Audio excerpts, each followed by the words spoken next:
협회가 이번 회기에 없었다는 건 이건 충격입니다. 이건 어떤 형태로든 국회가 지탄받아야 될 일이라고 봅니다. 제가 알기로는 중국하고 지금 우리하고 관계가 매우 안 좋은데도 중국은 보니까 더불어민주당이 한 95명, 국민의당이, 국힘당이 한 45명, 거의 과반수가 한중 의원 교류협회에 다 동참됐어요. 러시아는 단 한 명이 없다는 것. 이거는 매우 충격입니다. 이거는 분명히 짚고 넘어가야 될 일이라고 봅니다. 다음 성원영 교수님 부탁드립니다. 네, 이 전쟁이 러시아와 미국 사이의 전쟁이고 한미 동맹의 굳건한 결속이 깨지지 않는 한 저희들이 먼저 이 상황을 변화시킬 수 있는 능력도 위치에 있지 않죠. 그렇기 때문에 우리가 할 수 있는 일까지 많지 않은 건 분명합니다. 문제는 대한민국은 대통령 중심제이고 대통령의 모든 권한이 집중되어 있죠. 따라서 대한민국의 외교부와 또 용산이 안보실이 어떠한 입장과 각을 가지고 러시아와 접근하고 대화하느냐가 중요한데요. 윤석열 정부 출범 당시에 관리하겠다라고 아주 짧게 네 글자로 표현을 했지만 관리가 안 되고 있어요. 우리가 알고 있다시피 아주 비상식적이고 상상할 수 없는 수준까지 위기를 끌어올리는 그런 상황을 저희들이 목도하고 있는데 제발 그러지 말라는 것이죠. 지금은 위험을 감수해야 될 때가 아니라 지금은 인내해야 될 시간입니다. 어쩔 수 없어요. 지금은 몸을 낮추고 양쪽의 상황을 예의주시하면서 전쟁은 언제든 끝난다. 끝나고 난 다음 한국과 러시아 사이의 관계를 어떻게 회복할 것인지, 어떻게 단기간 내에 끌어올릴 것인지, 또 러시아를 어떻게 우리의 중요한 우호국으로 파트너로 삼아갈 것인지를 전략적으로 고민해야 될 때입니다.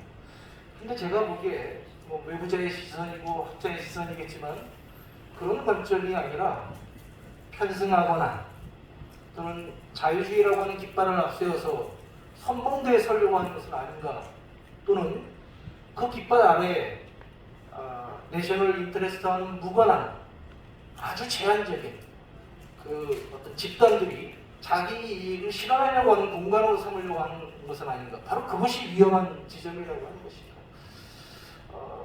저희들이 이 각성해야 될 부분들은 그것입니다.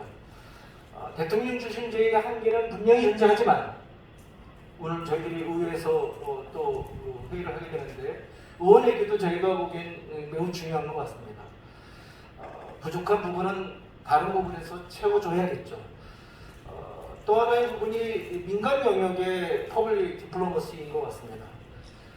정부가 하지 못하면 정부가 당혹스러운 입장이 있기 때문에, 곤혹스러운 입장이 있기 때문에, 미국 대사관의 눈치를 볼 수밖에 없기 때문에 그렇다고 한다면 최소한 공공의 영역에서라도 적극적으로 나서서 활동을 할 수 있도록 길을 열어줘야죠.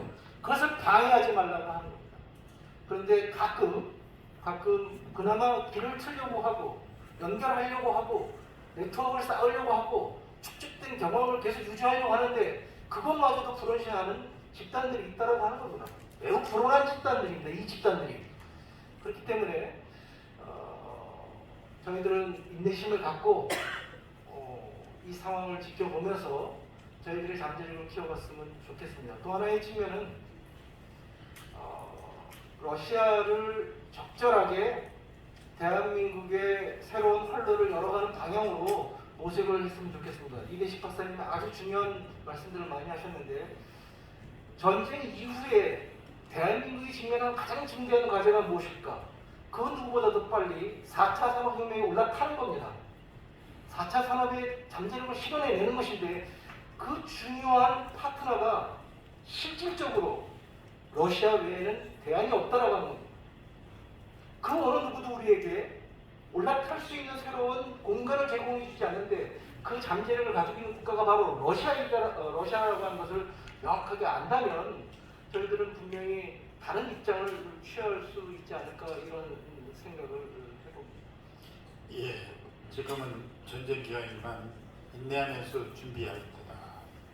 특히 이 정부 차원에서 지금 여러 가지 부작용을 내고 있는 건 현실적인 한계이지만 그렇다고 해서 민간, 국회마저 무관심해서는 안 된다는 지적이고, 그리고 무엇보다도 전쟁이 끝난 이후에 4차 산업시대로 가는데 여기에 대안은 러시아밖에 없다는 이 의견을 주셨습니다.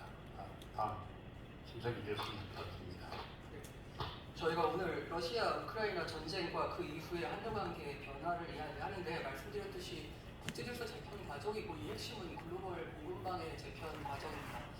러시아도 이미 자유주의 종교를 선언하고 2023년 외교안보 정책 기본 개념에서 러시아식의 해외 의존도, 기술의 해외 의존도가 너무 많았다, 줄여야 한다라고 이야기하고 있는 중이고 투자를 약속하고 있습니다. 그 얘기 뭐냐면 국제 글로벌 공급망 체제가 원래 미국이 의도한 건 미러 간의 갈등을 양상정한 것인데 러시아의 포지셔닝이 좀 애매하게 되고 있다는 뜻이고요.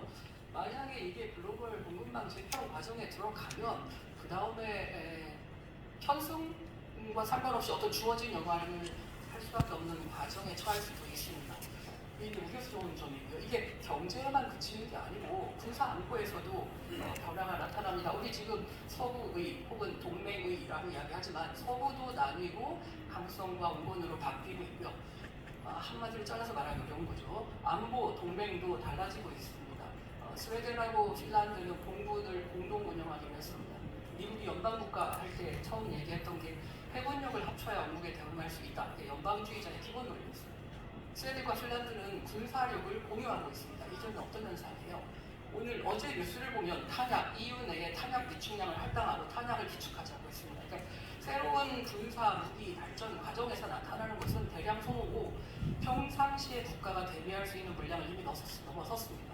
우리나라가 핵심으로 들어서게 된 것은 우연히도 분쟁 중인 상황이어서 평상시 국가가 보유할 수 없는 분량의 탄약을 처치 곤란한 수준으로 가지고 있었다는 거예요.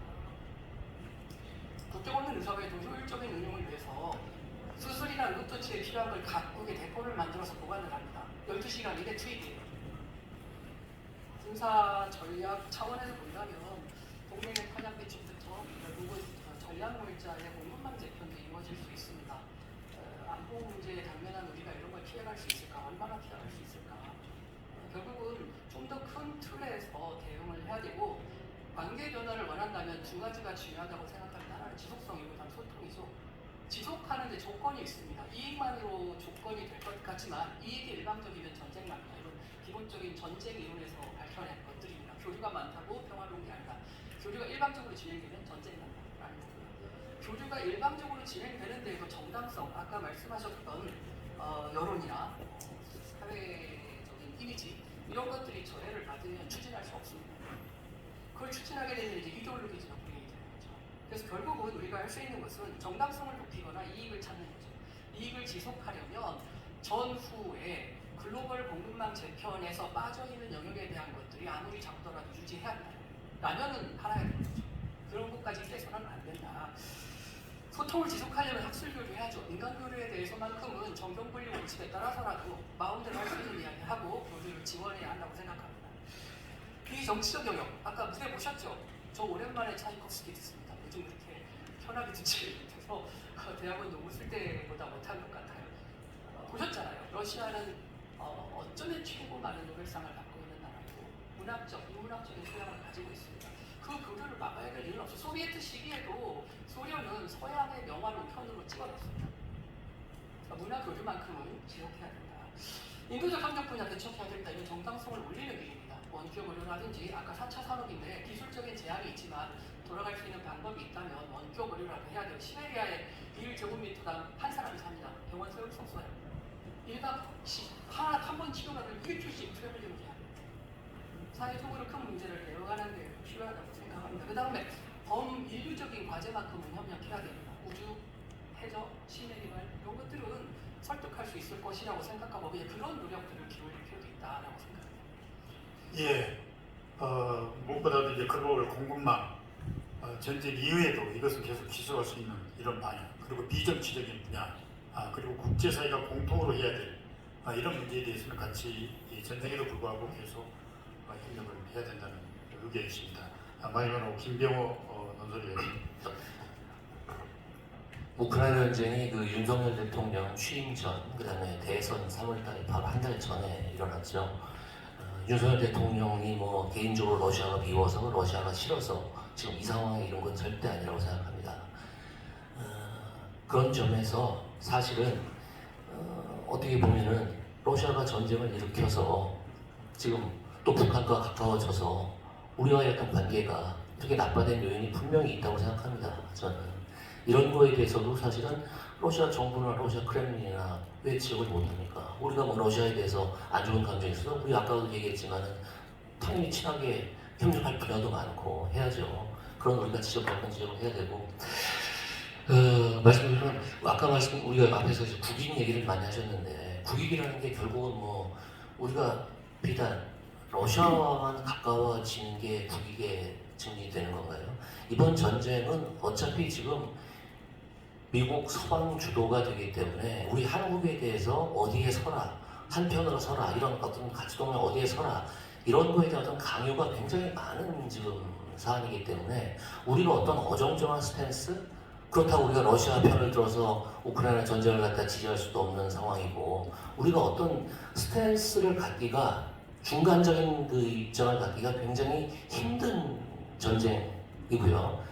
그나마 윤석열 정부에서 그나마 이런 그런 무기 지원이라든지 지금도 사실 오늘도 뭐 저 쿼드 정상회의가 어저께 열렸지만은 계속 오커스나 쿼드에도 우리 들어오라고 얘기하고 있지만 우리 지금 검토만 한다고 얘기할 뿐 자중하고 있지 않습니까? 우리도 나름 그런 그 양쪽에서 중간자적으로 하려고 노력은 한다고 봅니다. 그런 면에서는 윤 정부도 이런 그런 자기가 스스로 우리가 한국이 할 수 없는 상황에서 뭔가 하고 있다는 점은 우리가 평가를 해주고 싶고요. 우려되는 거는 그겁니다. 사실 저도 지난달에 이제 칼럼도 쓰고 그랬는데 러시아가 이제 북한을 갖다가 이제 편들고 자극하면서 한국을 갖다가 흔들 수 있는 이런 걸 갖다가 이번 전쟁을 통해서 다시 한번 이제 깨달았게 됐다는 거죠. 한마디로 북한을 갖다가 알박기로 해놓고 북한을 갖다가 자극하고 북한의 무기 기술 지원을 해준다 이런 선동을 하면은 한국이 그거에 놀래가지고 뭐 이런 그 전반적인 그런 상황을 나빠지는 상황을 이제 러시아가 이걸 종전 후에도 그걸 한다면은 우리와의 어떤 그 관계는 그 지속성과 안정성을 담보할 수 없는 것이죠. 그리고 그 방법 중에 하나는 저는 그렇습니다. 그 중앙 정부 간의 어떤 관계는 아까도 말씀하셨지만 그 종전 후에 곧바로 회복되기는 쉽지 않을 거고 결국엔 지방 차원의 어떤 협력을 좀 확대해야 되지 않느냐. 중앙은 그렇지만은 각 지방 그 러시아 지방 자치단체 좀 예전에 좀 보면은 한국과 협력에 대해서 엄청나게 희망을 하고 있거든요. 하지만 지금 그것도 거의 중앙에 때문에 단절이 되고 배편, 항공편도 안 좋고 하기 때문에 교류가 끊기고있습니다. 일단 그런 지방 간의 어떤 그 교류 협력부터 좀 실질적인 그 교육도 되기 때문에 그걸 좀 활용해보는 것부터 시작하는 게 어떨까 싶습니다. 예, 우크라이나 전쟁이 시작될 때니까 바로 윤 정부 출범 2개월 전이었는데 나름대로 윤 정부도 균형을 유지하려고 노력하지만 쉽지 않은 게 아니냐라는 이런 이해하는 입장이고요. 그리고 이제 러시아가 북한이라는 카드를 한국을 흔들기 위한 하나의 수단으로 사용한 게 아니냐.